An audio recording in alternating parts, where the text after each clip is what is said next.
Assalamualaikum warahmatullahi wabarakatuh. Rekan-rekan sekalian, kembali kita berjumpa di Jejak Semesta 65. Saya berharap bahwa kita semua dalam keadaan sehat walafiat, selalu dalam lindungan Tuhan Yang Maha Kuasa.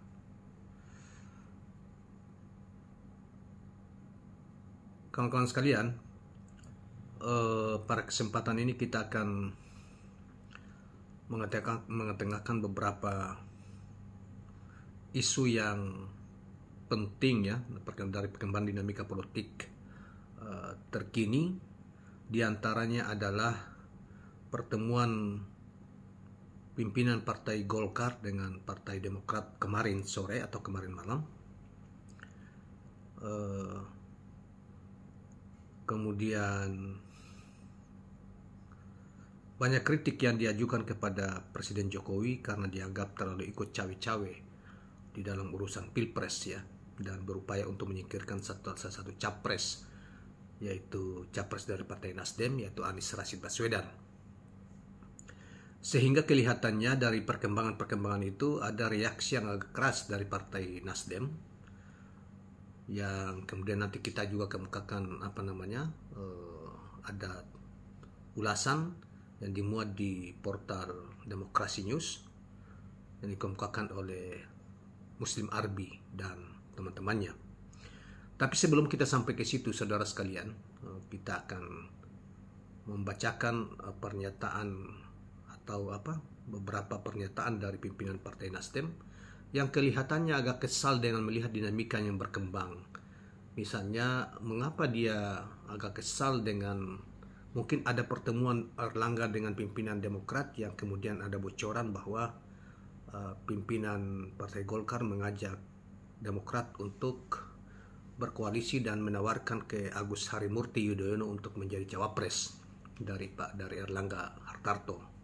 Dan itu juga mengandung makna bahwa itu juga dianggap manuver yang dilakukan Partai Golkar ke Partai Demokrat itu adalah upaya ada semacam keterlibatan Presiden Jokowi dalam situ, dalam rangka hanya untuk bagaimana Demokrat diajak masuk dalam koalisi dan meninggalkan koalisi PKS dan Nasdem, sehingga Anies tidak dapat melanjutkan pencalonannya sebagai capres karena Demokrat keluar dengan iming-iming. Ada bocorannya, analisa kita aja, tidak usah bocoran. Analisa kita dengan iming-iming Demokrat akan tidak di take over melalui PK Muldoko. Ini isu baru loh, analisa baru yang dugaan kemungkinannya ke sana, dan Demokrat bisa goyah dengan tawaran seperti ini.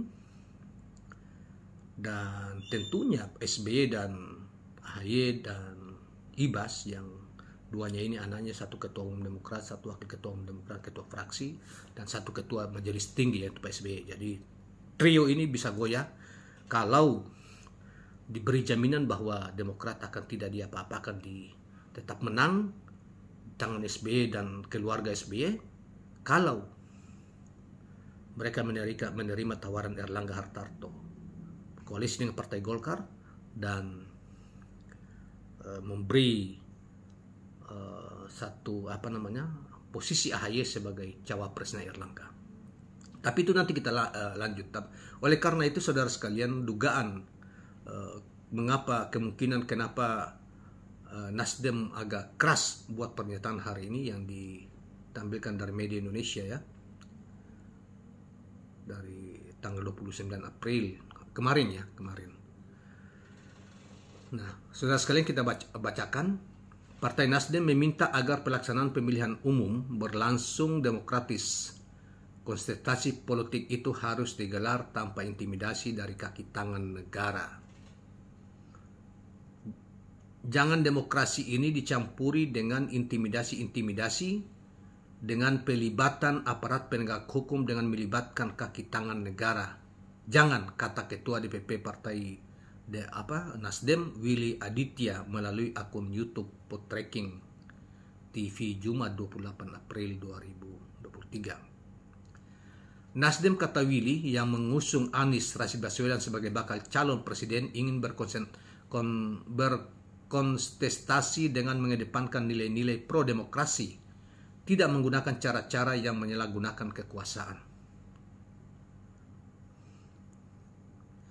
Jangan kemudian abuse of power atau menyalahgunakan kekuasaan itu semakin gila-gilaan dengan improvement dengan penekanan aparat penegak hukum dan kaki tangannya, atau dengan melibatkan aparat hukum dan kaki tangannya, kata Willy. Willy menekankan Nasdem bersama Koalisi Perubahan untuk Persatuan KPP datang dengan mata hati dan nurani yang terbuka. Dukungan kepada Anies Rashid Baswedan melalui poros ini diharapkan memberikan pilihan terbaik bagi publik atau rakyat yang mendambakan figur pemimpin Indonesia di masa mendatang. Anies ialah figur yang memiliki jejak rekam, kapasitas, kapabilitas, dan integritas. Jika kita lihat, jejerkan dari semua kandidat yang ada, buah integritas, buah kapasitas Anies memiliki jejak rekam yang luar biasa, ujar Willy menutup keterangannya. Nah, memang ini agak keras ya, merespon dinamika politik yang berkembang hari-hari, di mana dugaan penguasa, terutama Pak Jokowi, ikut cawe-cawe ya di dalam Pilpres, dalam mendorong capres-cawapres yang sejak awal diketahui publik dan banyak pihak mengemukakan bahwa Jokowi ingin sejak awal menginginkan supaya capres 2024 diikuti dua kandidat saja, yaitu Prabowo dan Ganjar, ya, Prabowo Subianto dan Ganjar, dan saya kira itu yang diikuti dalam kabinet ininya ya, kabinet dia hari-hari ini, atau pemimpin-pemimpin partai yang mainstream seperti PDIP, Gerindra, dan sebagai sementara yang lain Erlangga, mungkin juga ini Erlangga. Nah, tapi sebelum kita ke situ, kita membacakan lagi satu uraian yang kita ambil dari Gelora Co. Ya, Presiden Joko Widodo dianggap menciptakan permusuhan di tengah masyarakat karena ikut cawe-cawe dalam kontestasi Pilpres 2024 dengan mendukung Ganjar Pranowo yang diusung PDI Perjuangan sebagai bakal calon presiden. Direktur Gerakan Perubahan Muslim Arbi mengatakan tugas pokok sebagai presiden itu mengurus persoalan negara seperti utang menumpuk, banyak proyek infrastruktur yang membebani keuangan negara, dan masih banyak lagi janji-janji politik yang belum tertunaikan selama ini. Buruh yang kecewa dengan Undang-Undang Ciptaker sehingga demo terus-menerus membiarkan pejabat terangkap jabatan yang langgar undang-undang, korupsi dan KKN marak, dan sejumlah persoalan bangsa yang masih menumpuk, tapi malah cawe-cawe ikut campur urusan Pilpres, katanya. Ikut campurnya Jokowi dalam urusan Pilpres dengan terjun langsung mendukung Ganjar sebagai bacapres dianggap memperlihatkan Jokowi tidak netral.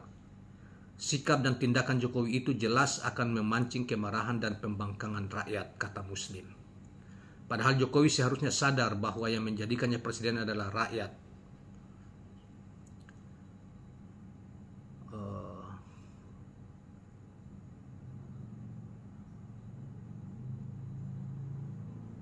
Bukan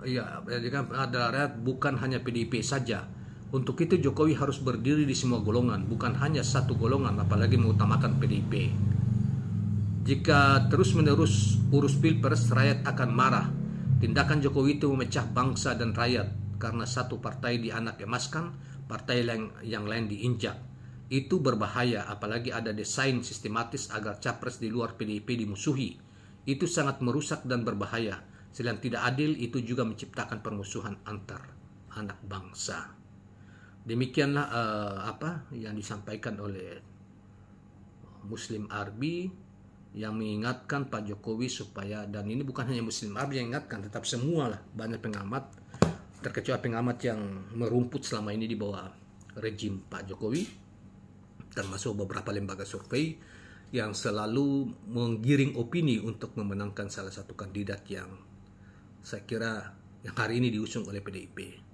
Demikian juga Pak Prabowo selalu di sana, walaupun berbagai macam polling ya yang melibatkan ratusan ribu orang, termasuk polling kita yang barusan di polling melalui TikTok ya yang melibatkan 1.800-an 170-an ribu orang yang ikut memberi pilihan di situ, dan kemudian dimenangkan oleh Anies secara telak 80% lebih.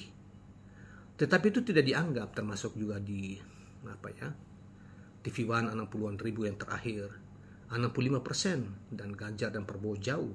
Tapi mereka orang kemudian media ini tetap media mainstream yang telah mungkin juga sudah bekerja sama dengan lembaga-lembaga survei yang juga merumput di sana, yang kemudian memblow up itu terus-menerus sehingga meracuni pikiran rakyat, menggiring pikiran bahwa seakan itu yang benar, padahal itu tidak benar. Tapi sudahlah. Saudara sekalian, dua hal yang tadi, yang pertama dari Nasdem yang mencoba untuk melihat bahwa situasi politik sudah tidak sehat karena rejim telah mencoba untuk menggunakan aparat, melalui aparat hukum maupun aparat yang lain untuk mencoba menekan pihak-pihak, mungkin menekan Nasdem atau mencoba untuk menghalangi Anies Rashid Baswedan supaya jangan lolos dalam Pilpres, tidak lolos dalam pencapresan 2024 yang akan datang. Demikian juga Muslim Arbi ya, dan lain-lain sebagainya. Bahkan ada fenomena bahwa Agus Harimurti dalam pertemuan dengan Golkar kemarin itu juga oleh Golkar menawarkan supaya Agus Harimurti menjadi cawapresnya Erlangga Hartarto, dan dapat diduga bahwa itu adalah suruhan Pak Jokowi untuk mendekati secara